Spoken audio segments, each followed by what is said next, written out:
بسم اللہ الرحمن الرحیم۔ السلام علیکم۔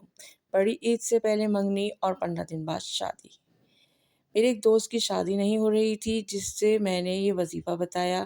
اس نے پڑھا یا حفیظ ہو یا فتح ہو یا کریم ہو پڑھایا گیا، تو اس نے ابھی 3 دن ہی پڑھا تھا، اس کا ایک بہت اچھی جگہ رشتہ طے ہو گیا اور اس کے 15 دن بعد اس کی شادی بھی ہو گئی۔ یہی وظیفہ میں نے اپنے دوستوں کو بتایا جن کو 1 ماہ کے اندر اندر شادیاں ہوئیں۔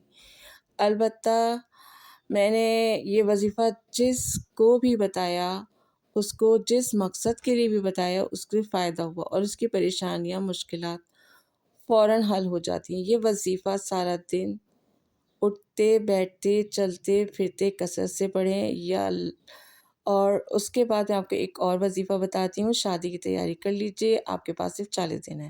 شادی میں رکاوٹ ہو یا شادی نہ ہو رہی ہو اور عین وقت پر معاملہ ختم ہو جاتا ہو، تو اس مقصد کے لیے درجہ ذیل عمل کریں۔ عمل شروع کرنے سے پہلے حسب توفیق خیرات یعنی صدقہ کریں، پھر ہر روز بعد نماز عشاء یہ پڑھیں: 40 مرتبہ درجہ ذیل کلمات 100 مرتبہ اور اول اور آخر درود پاک 11 مرتبہ پڑھیں۔ اس کے بعد اللہ جل جلالہ سے گڑ گڑا کر بیکاریوں کی طرح بیکاری بن کر دعا کریں۔ 40 دن تک اس عمل کو کریں، انشاءاللہ مراد پوری ہوگی۔ بسم اللہ الرحمن الرحیم۔ یا اللہ ہو یا رحمان ہو یا حیو یا قیوم ہو بے رحمتِ کا۔